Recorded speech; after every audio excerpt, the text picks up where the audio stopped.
Sebenarnya bisa saja Nabi Musa berpikiran ketika dia baru sampai ke kampung halaman negeri Madian tadi, beliau mengatakan, saya kan orang baru di sini.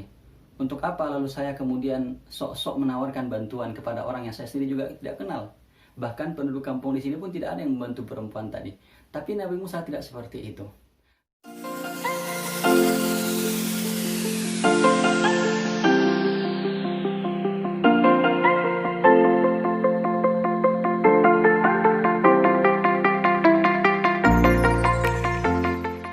Bismillahirrahmanirrahim. Assalamualaikum warahmatullahi wabarakatuh.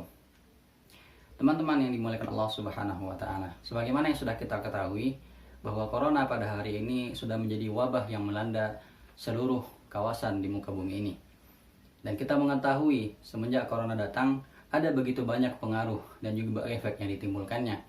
Baik itu mempengaruhi dalam kehidupan ekonomi kita, dalam kehidupan sosial kita sesama masyarakat, dalam hubungan keluarga kita, dalam masalah tatanan sosial, dan masih banyak permasalahan lainnya yang disebabkan oleh wabah corona ini.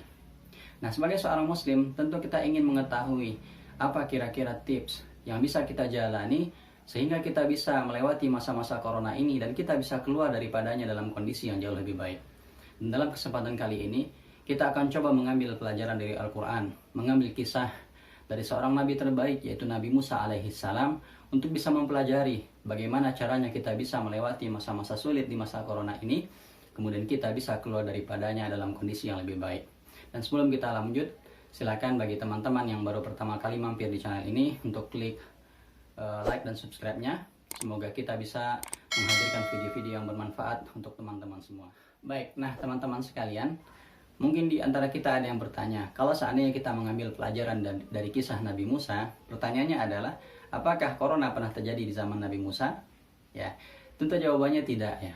Tetapi Nabi Musa pernah melewati sebuah periode dalam hidupnya, di mana ketika itu periode itu sangat berat bagi diri beliau, sehingga saking beratnya beliau bahkan mengalami pengaruh dalam hidupnya yang menyebabkan permasalahan dalam masalah ekonomi beliau, masalah tatanan hubungan sosial beliau, masalah pekerjaan, masalah keluarga, dan begitu banyak masalah lain yang terjadi ketika itu. Nah, kita ingin mengambil pelajaran dari beliau, bagaimana beliau melewati masa-masa sulit itu yang mungkin bisa kita bawakan ke masa corona pada hari ini. Nah, teman-teman bisa menyaksikan langsung, bisa dilihat di Al-Qur'annya dalam surat Al-Qasas ayat 22-28, di mana ketika itu diceritakan bahwa Nabi Musa ketika itu baru saja melarikan diri dari kampung halamannya. Dan ketika itu beliau pergi ke negeri Madian. Dan yang menyebabkan beliau pergi dari kampung halamannya adalah karena beliau diburu-buru oleh tentara Firaun. Disebabkan beliau sebelumnya pernah melerai perkelahian dua orang. Yang satu dari sukunya dan yang satu dari suku orang lain. Dan ketika itu, ketika beliau melerai keduanya, sampai-sampai menyebabkan kematian salah seorang di antara mereka. Sehingga akhirnya beliau pun dikejar-kejar oleh tentara Firaun. Akhirnya beliau pun pergi melarikan diri. Sehingga sampailah akhirnya beliau di negeri Madian. Ketika itu, beliau tidak tahu sebenarnya kemana akan pergi. Tetapi diarahkanlah beliau ke sana oleh Allah Subhanahu wa taala. Dan beliau tahu di negeri Madian itu beliau tidak punya keluarga di sana, ya. Yang pastinya beliau memiliki masalah hubungan sosial. Beliau tidak punya pekerjaan juga dan juga beliau tidak punya keluarga. Sebuah kondisi yang betul-betul sulit. Tidak ada sanak famili, tidak ada karib kerabat di tempat baru, dan belum tentu beliau akan menjalani kehidupan yang senang di tempat yang baru itu sebagaimana beliau merasakan sebelumnya di kampung halamannya. Tapi ketika itu beliau tetap pergi, dan dalam kepergiannya itu beliau berdoa, qala asa rabbi ayyahdiyani sawa'as sabil. Mudah-mudahan Allah masih menunjuki kepadaku jalan yang terbaik. Kemudian setelah itu apa yang terjadi? Ketika beliau sampai di negeri Madian, beliau melihat ada sekumpulan orang sedang memberikan minum kepada ternaknya. Dan tidak jauh dari sana, beliau melihat ada dua orang perempuan yang tampak seolah menunggu giliran. Dan ketika itu, meskipun ada di tempat yang baru, yang tidak kenal orang sama sekali, melihat dua orang perempuan tadi menunggu giliran, beliau pun berinisiatif bertanya kepada mereka sambil menyodorkan apa bantuan yang bisa beliau tawarkan. Kemudian beliau bertanya, apa yang sedang kalian lakukan di sini? Kemudian perempuan itu menjawab, kami sedang menunggu giliran. Sampai mereka memberikan minuman kepada ternak-ternaknya. Setelah itu baru kami yang memberikan. Tidak mungkin kami bersama dengan mereka, sementara mereka laki-laki yang kuat. Ya. Dan seharusnya yang memberikan minuman ternak ini adalah orang tua kami, sementara dia sudah sangat sepuh sekarang. Maka kami yang melakukan hal ini. Melihat kondisi seperti itu, Nabi Musa tidak tinggal diam. Akhirnya beliau menawarkan bantuan biar saya memberikan minuman untuk ternak-ternak ini. Akhirnya beliau pun memberikan minuman kepada ternak-ternak 2 orang perempuan tadi. Dan begitu selesai, beliau serahkan kembali ternak-ternaknya dan beliau pun akhirnya berteduh di bawah sebuah pohon. Dalam keadaan tidak mengetahui apa yang bisa beliau lakukan, beliau berdoa kepada Allah Subhanahu wa taala. Qala rabbi inni lima anzalta ilayya min khairin fakir. Ya Allah, sesungguhnya aku sangatlah butuh uluran kebaikan darimu. Coba bayangkan. Ya, beliau berdoa dengan doa sangat lembut sekali, memohon bantuan dari Allah Subhanahu wa taala. Tidak lama setelah itu, datanglah seorang perempuan yang tadi beliau bantu memberikan minuman ternaknya. Lalu ia mengatakan, "Wahai pemuda, orang tua kami ingin mengundang kamu ke rumah, ingin mengucapkan terima kasih atas bantuan yang kamu berikan." Pergilah mereka ke rumah orang tua perempuan tadi. Dan ternyata siapa disangka, orang tua perempuan tadi adalah seorang nabi, yaitu Nabi Syuaib alaihissalam. Akhirnya berceritalah Nabi Musa kepada Nabi Syuaib apa penyebab larinya dia dari kampung halaman ke kampung tersebut. Lalu setelah panjang bercerita, akhirnya Nabi Syuaib mengatakan, "Tenang wahai anak muda, sekarang engkau selamat dan engkau aman di negeri ini." Dan setelah itu apa yang terjadi? Nabi Syuaib menawarkan kepada Nabi Musa, "Saya ingin menikahkanmu dengan salah seorang di antara 2 orang anak saya tadi. Dengan imbalan atau perjanjian, kamu mau mengembalakan hewan ternak yang saya miliki selama 8 tahun atau sampai 10 tahun." Dan terjadilah apa yang terjadi. Akhirnya Nabi Musa kemudian mendapatkan tempat di sana, tinggal di sana bersama dengan mertuanya yang juga seorang nabi dan mendapatkan posisi yang baik di lingkungan itu. Setelah itu pun beliau juga mendapatkan pekerjaan mengembalakan kambing dan tentu mendapatkan penghasilan dari sana. Nah, teman-teman sekalian, apa kira-kira pelajaran yang bisa kita ambil dari kisah Nabi Musa alaihissalam yang kemudian bisa kita bawakan dalam melewati masa corona ini?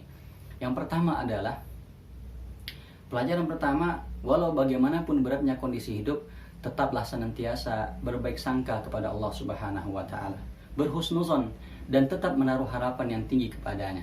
Coba bayangkan, Nabi Musa itu tahu bahwasanya ini adalah tempat yang baru bagi dirinya. Dia juga tahu akan kesulitan-kesulitan yang akan dia hadapi.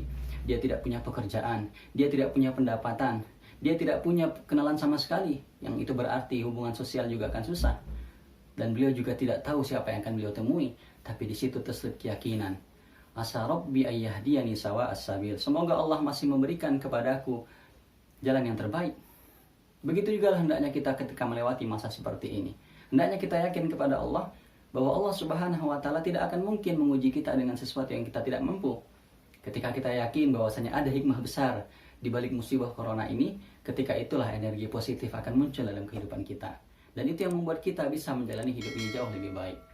Dan pelajaran yang kedua adalah bahwasanya kita diajarkan oleh Nabi Musa, jadilah orang yang bisa memulai mengambil inisiatif melakukan kebaikan. Ya, mulailah dari sekarang. Itu pelajaran besar yang kita ambil dari Nabi Musa. Coba bayangkan, sebenarnya bisa saja Nabi Musa berpikiran ketika dia baru sampai ke kampung halaman negeri Madian tadi, beliau mengatakan, "Saya kan orang baru di sini. Untuk apa lalu saya kemudian sok-sok menawarkan bantuan kepada orang yang saya sendiri juga tidak kenal? Bahkan penduduk kampung di sini pun tidak ada yang membantu perempuan tadi." Tapi Nabi Musa tidak seperti itu. Beliau berinisiatif untuk memberikan bantuannya kepada perempuan tadi. Dan siapa yang sangka, bantuan yang beliau berikan itulah yang menjadi jalan rezeki bagi beliau. Coba bayangkan, setelah beliau memberikan bantuan tadi, itulah yang menyebabkan beliau dipertemukan dengan seorang nabi. Itu juga yang menyebabkan beliau mendapatkan rasa aman. Di situ juga kemudian menjadi jalan bagi beliau mendapatkan jodohnya di sana. Dan setelah itu beliau juga mendapatkan pekerjaan mengembalakan kambing, dan pasti setelah itu beliau mendapatkan penghasilan. Nah, kita tidak tahu dari perbuatan baik yang mana yang kemudian akan dibalasi oleh Allah Subhanahu wa taala, dan kita juga tidak tahu perbuatan baik mana yang kemudian mengantarkan kita pada perubahan nasib kita.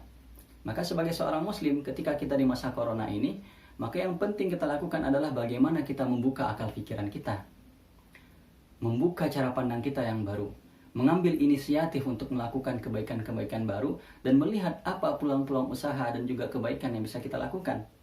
Seorang pernah mengatakan bahwa di masa corona ini ada 3 usaha yang sangat berpotensi untuk bisa berkembang. Yang pertama adalah usaha di bidang pangan, yaitu makanan. Yang kedua adalah usaha di bidang kesehatan, seperti obat-obatan, suplemen, herbal, dan segala macam bentuk hal-hal yang bisa meningkatkan kesehatan tubuh.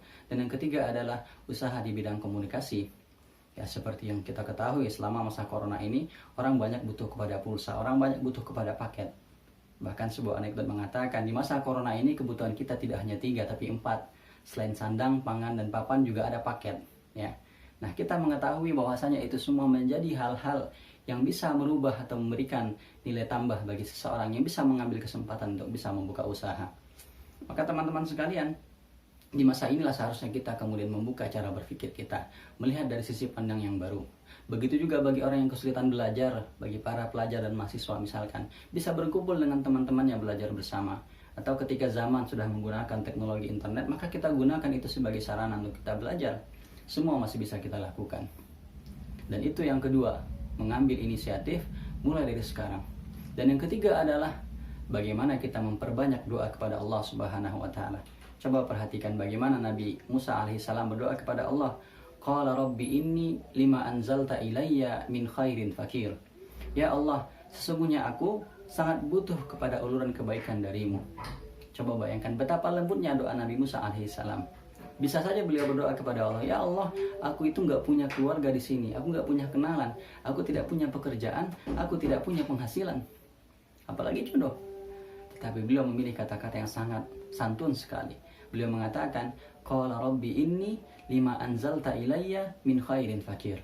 Ya Allah, sesungguhnya aku sangat butuh uluran kebaikan darimu. Dan sungguh Allah Subhanahu wa taala, ketika kita mintakan uluran terbaik dari beliau, beliau jauh lebih tahu apa yang kita butuhkan. Maka seperti itulah hendaknya kita juga bermohon kepada Allah Subhanahu wa taala. Dalam kondisi yang serba sulit seperti ini, hendaknya kita perbanyak doa seperti itu. Ya Allah, saya tidak tahu apa yang terbaik bagi diri saya, maka mohon turunkan curahan kebaikan darimu agar kami bisa melewati masa-masa corona ini. Demikianlah teman-teman, di antara beberapa pelajaran yang bisa kita ambil dari kisahnya Nabi Musa. Yang pertama adalah hendaklah senantiasa kita berhusnuzon, berbaik sangka kepada Allah Subhanahu wa taala apapun kondisi yang kita alami. Yang kedua adalah bagaimana kita berinisiatif melakukan kebaikan mulai dari sekarang juga dan jangan tunggu waktu yang lain.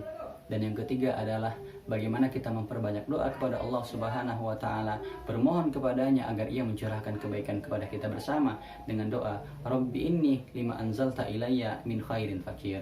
Demikian yang bisa kita sampaikan, semoga bermanfaat bagi kita semua.